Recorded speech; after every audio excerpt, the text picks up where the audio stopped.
There's a certain sweetness in knowing that you're wanted.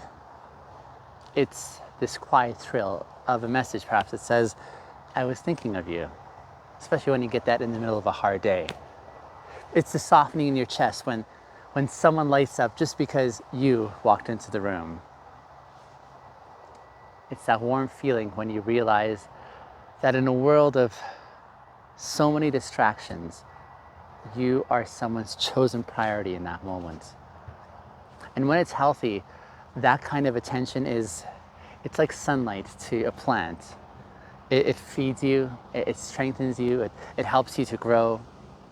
And it's not necessarily about being the center of someone's universe, but it's more so in knowing that you have a secure and cherished place in their world. But then there's also a shadow side to being wanted, isn't there? See, the same emotions that make affection beautiful can, without careful boundaries, it can morph into something heavier.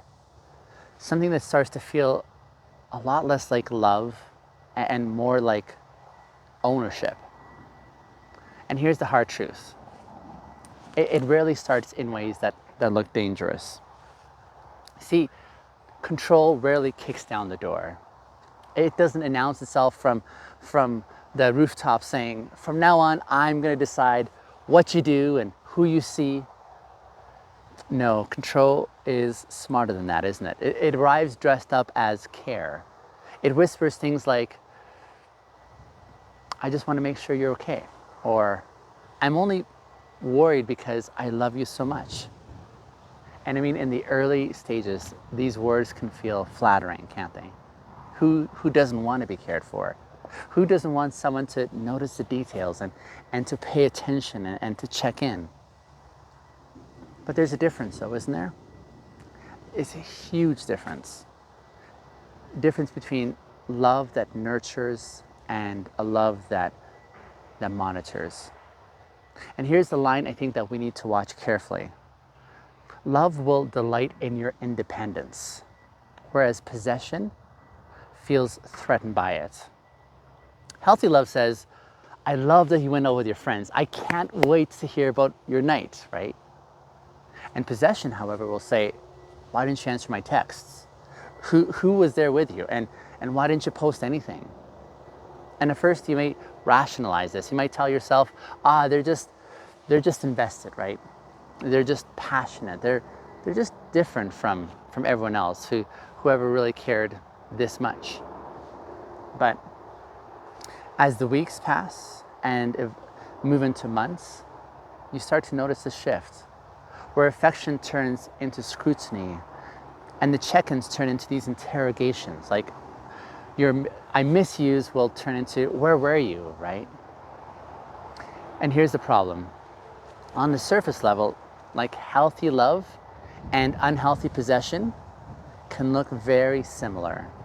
In both of these, there's attention, there's a desire for closeness. In both of these, there's this willingness to adjust for each other. But the motivations are very different. In healthy love, closeness is really a gift that's given freely. And in possession, closeness is a requirement that is strictly enforced.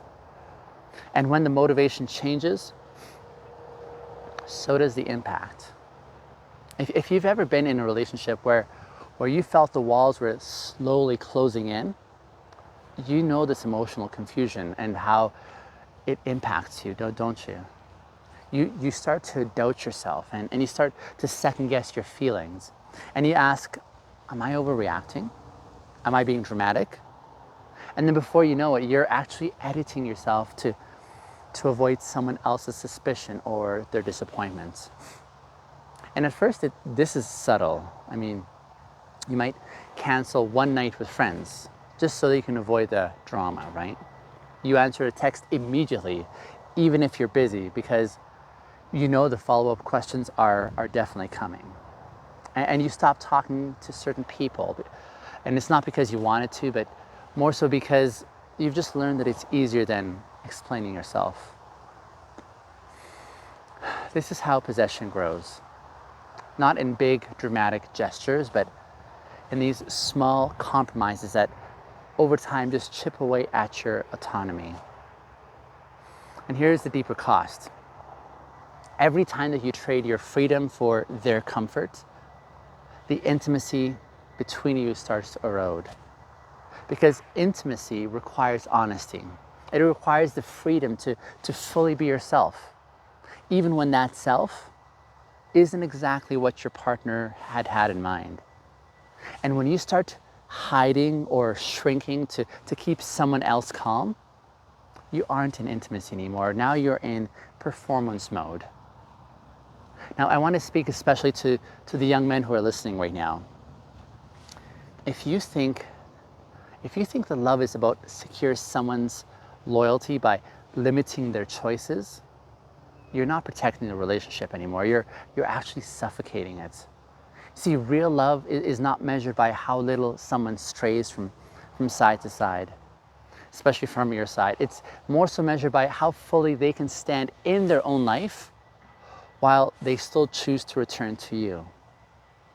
Possession is about fear. Fear that if you let go, you're going to lose them. Fear that if they have freedom, they'll find someone better. Fear that you're not enough unless you are the sole focus of their time and their energy. But fear is a terrible architect for love. Fear builds walls instead of bridges. And it creates obedience instead of intimacy. And the tragedy is that possession will often destroy the very thing that it's trying to keep. The tighter that you're holding on, the more you're signaling to your partner that you don't trust them. And trust is the oxygen for love, isn't it? Without trust, everything begins to suffocate. So, before we move on, I want you to sit with this challenge here. The next time you feel this urge to control where your partner is, or who they're with, or what they're doing, I want you to ask yourself if it's about love or about your own fear. Because love that needs to control is not love anymore. It's just insecurity that's wearing romance as a disguise. Control almost never feels like control at the start. It feels a lot more like closeness. It feels like interest, right? It feels like finally someone cares enough to want to be woven into every part of my life. But here's the tricky part though in that. What starts as closeness can quietly shift into confinement. And you won't always notice when that line gets crossed. Possession, unlike healthy love, it has a pattern. It sneaks in through habits that seem harmless at first. So maybe let's name a couple of those common ones, because when you're able to spot them, especially early on, you can save yourself from a lot of pain later on. So number one, the I want move to you shoulds, okay? So in the beginning, they may express their desires as personal wishes. They may say, oh, I'd love to spend some time with you over the weekend, right? But over time, those wishes become obligations. Oh, you should cancel your plans if you really love me. And that's how that turns, right? That subtle shift turns choice over into compliance. And in a healthy relationship, love is offered freely. Whereas in possession, love is a grade that you can fail if you don't meet their demands. Number two, privacy becomes a threat. So in a secure relationship, privacy isn't dangerous. It's actually natural. You're two people with your own inner lives, and that's respected. Possession, though, sees privacy as withholding. It demands access. Let me see your phone, right? Or give me your passwords, or share your location with me at all times. And these requests can be disguised just as, I just want to feel connected, right? But what they actually do is they turn connection into surveillance. And then number three, you have where independence is met with punishment. See, possession doesn't always punish you with anger. Sometimes it actually punishes you with withdrawal or guilt or these subtle digs. And so you go out with your friends, and then when you get home, they're cold and they're distant. And you mention a hobby that you've taken up, and they say, whoa, I guess you've got more time to have fun without me, huh? And over time, like these small punishments, they train you to avoid doing anything that might upset them, which often means that you're giving up parts of your life that you really love. And then fourthly, you've got where emotional safety is conditional. See, in healthy love, your emotional safety is consistent. You know that you can be honest without losing their affection. Whereas in possession, emotional safety really depends on compliance. The moment that you assert a boundary or disagree or make a choice that they don't like, that warmth, it just disappears. And suddenly you're scrambling to get back to how things were, which usually means that you're giving in. Now, why does this happen though? I think for many young men, possession doesn't really come from cruelty as much as it comes from unhealed fear. Fear of being left, fear of not measuring up, fear of losing the one good thing that they think they finally have. And when those fears go unaddressed, they in essence become the lens through which everything is interpreted. So your partner's independence is not neutral anymore. It's actually a sign that they're gonna leave you. Or their privacy isn't respect anymore. It's that they're hiding something from you, right? Their friendships aren't just a part of their life, they're their competition. And possession is a survival strategy, but it's one that poisons the very thing that you're trying to protect. See, there's this illusion of security, right? When you monitor and when you restrict and when you control someone, it can feel, at least for a temporary bit, like you're making the relationship more secure. You're reducing the risk and you're limiting the opportunities for betrayal. But in reality, you're really teaching the other person that they are safest when they hide from you. You're teaching them that honesty comes with consequences. And eventually, you're also teaching them to want freedom more than they want closeness with you. And there's a cost of these early red flags. The reason that these patterns need to be recognized very early is because possession usually escalates. The habits that seem mild now in the beginning, where you need constant updates and when you sulk when you're apart from each other and when you question your decisions, these are rarely the final stop. See, left unchecked, these patterns become more intense and more frequent and more controlling. And what starts as, I just wish you would have texted me more often when you're away, become, I don't want you to go out there anymore. Now, just a word to the young men who are listening at this point.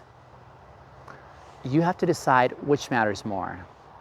Is controlling someone's behavior more important, or cultivating choice for them to stay or not? See, you can't have both.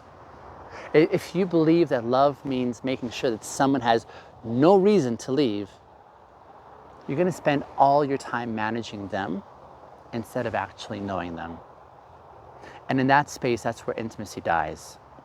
Not because they stopped loving you, but because they stopped feeling free when they were with you.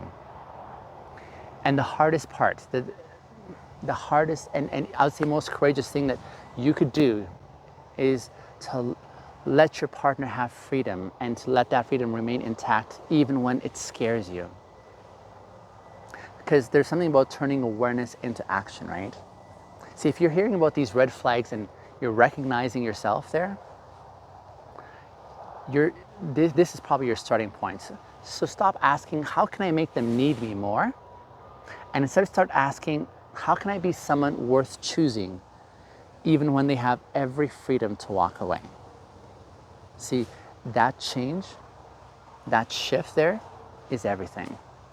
Instead of tightening your grip, you start building yourself. You start building your values, your presence, your capacity for intimacy, so that love actually grows in a climate of choice and not coercion. And the bridge from possession to genuine intimacy is not built by loosening your grip on one person. It's by loosening your grip on your own fear. See, fear, when it's left unchecked, becomes this silent architect of controlling behavior. And unless you face that head on, you're going to keep building relationships that feel a lot more like cages instead of sanctuaries. So here's some steps to consider. Step 1, radical self-honesty. Before you can change your patterns, you actually need to see them without any excuses. See, this isn't about shaming yourself. It's about getting real. So I want you to ask yourself, do I measure my partner's love by how much of their time they give me? Or do I interpret their independence as a warning sign that they're drifting away? Do I feel uneasy if they have meaningful connections outside of our connection? Or do I ever withhold affection or approval until they act in ways that I prefer? See, if you're answering yes to any of these questions, let me just encourage you, it's not the end of the world. It's the start of understanding. Control thrives in denial, and it loses its power in light of recognition. Step number 2, reclaim your own life. Okay? One of the quickest ways to stop leaning on possession is to invest in your own pursuits. So when you have your own friendships or passions or goals, you no longer need your partner to fill every emotional gap in your life. See, too many relationships, I think they suffocate because not necessarily because the love isn't real, but more so because the person has made the other their entire emotional ecosystem. And when this happens, every breeze, every delay in the text, every solo outing feels a lot like a threat. But when you build your own life, you're reducing the need to monitor theirs. Okay? And step 3, I want you to replace demands with collaboration. Possession uses ultimatums saying, if you love me, you would, right, or wouldn't. Intimacy uses requests. This is what I need. How can we make this work for the both of us? So for example, instead of saying, you need to answer me right away, try saying, I feel really anxious when I don't hear from you for hours. Could we maybe agree on a check-in time when you're out with your friends? See, the difference there is subtle, but it's also profound, because one demands the other person to do something, whereas the other one invites them into a collaboration for a solution. Step 4, build tolerance for uncertainty. Insecurity fuels control because uncertainty feels unbearable, but love is always uncertain. There's no contract that can guarantee someone's feelings will never change, right? And the paradox is this: the more that you try to eliminate uncertainty by controlling your partner, the more you're actually creating instability. And letting go of the need for total certainty, it means accepting that love will always carry some risk, and deciding what that risk is worth it. Step 5, choose trust over possession. Possession is obsessed with proof, checking your phones, dissecting your tone, analyzing how in other people are into you, and it's exhausting for both of you. But trust is a decision that's renewed daily. I will believe in your intentions until your actions give me a clear reason not to. This doesn't mean that you're ignoring any red flags. It just means that you're refusing to let suspicion be your default mode. Proof will never satisfy you for long, but trust will give you peace in the present moments. And here's why this matters, especially for you young men. A lot of us men enter into relationships with this silent belief that if I'm a good partner, they will stay forever. And if they leave, It's because I wasn't enough. And this belief makes love high stakes or fragile or fear driven. It creates this pressure to constantly secure the relationship instead of actually living inside of it. But here's the truth. Your worth is not determined by whether someone chooses to stay. Your worth is actually anchored in who you are, regardless of who stands beside you. So from fear to freedom is the goal that we're trying to aim for. See, when you release possession, you're not just freeing your partner, but you're also freeing yourself. You're freeing yourself from this constant monitoring. You're freeing yourself from anxiety and from every time that they're late. You're freeing yourself from interpreting every choice that they make as if that was a reflection on you. And it's in this freedom that love has room to grow. And you can show up as a partner who is chosen and not one who's endeared. And being chosen freely is really the kind of love that lasts without resentment. There's a certain mind shift, if you will, in this practice. Instead of asking, how can I make sure they don't leave? Now we're moving into asking, how can I be the kind of person that they'd want to stay with, even if they couldn't leave at any moment, right? Or even if they could leave at any moment. I think that question will move you from control to curiosity, from anxiety to being present. Love that's built on control is like a house with no windows. It might look solid from the outside, but it's suffocating on the inside.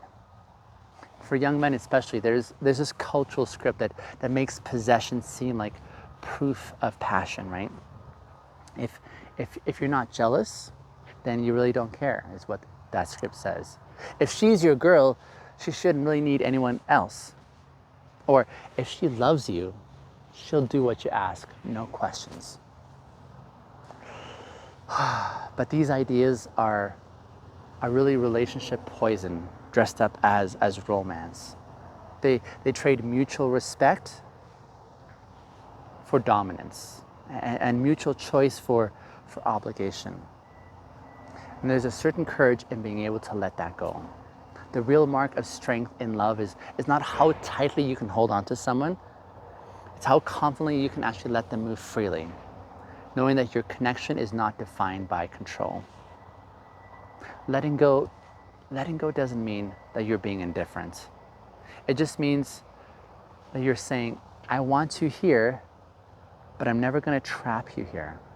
I want to build a love that's so rich and so honest that you will want to stay without me having to take away your options. Here are some commitments I'd like to pose for your consideration that could help keep your love free. So consider these if you want to replace possession with freedom. So here's the framework that I find helpful to start living in the now. Respect autonomy as non-negotiable. See, your partner's life is not an extension of yours. They have the right to friendships and passions and privacy that exist outside of your relationship. And respecting this isn't a favor that you grant. It's actually a very common baseline for trust. 2, express needs without ultimatums. You can say what you need without making it conditional on their compliance. So replace, if you loved me, you would, right? Replace that with, when this happens, I feel this. Could we try this instead? Thirdly, invest in your own fulfillment. The more full your life is outside of that relationship, the less pressure you're putting on your partner to be your entire source of meaning. And when you show up as a whole person, you're in essence inviting a whole person to meet you. And then face your fear of loss. I think this is the hardest one. Say it to yourself out loud, if you will. Say, I could lose them and I will still be okay.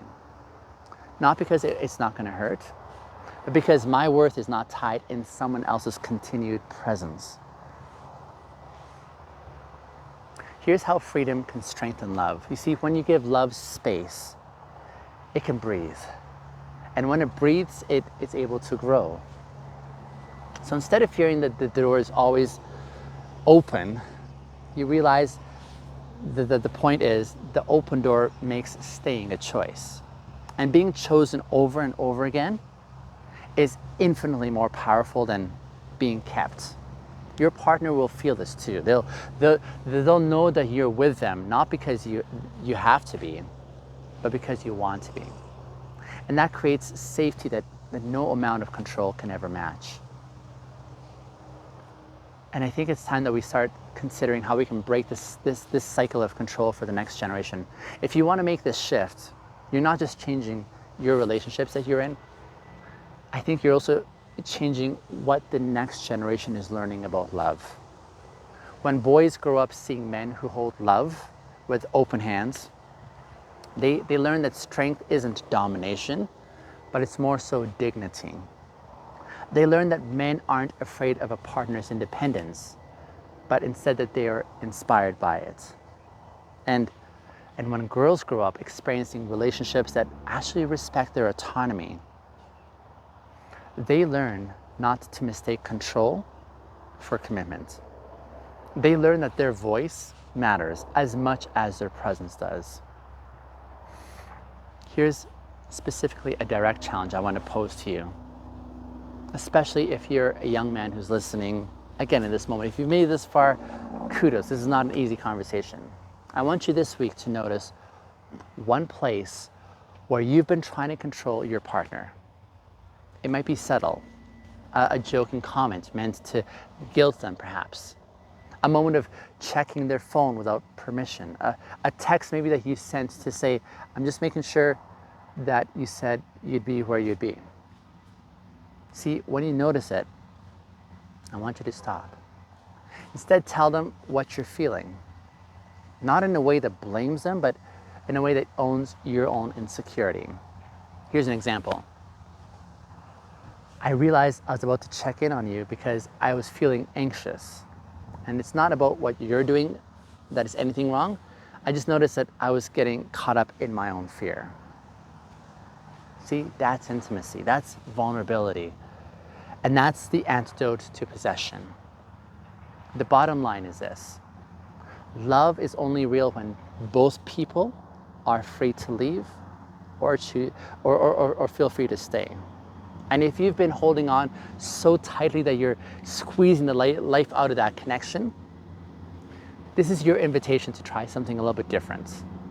I want you to hold them like water in your hands, not in a clenched fist, but in a way that lets light through. Because here's the truth. The love that survives freedom is the love that's really worth keeping. I hope that this has served you in the moment when you needed to hear this. Thanks for listening all the way through. Let me know your questions or your experiences along the way. I'll see you in the next episode.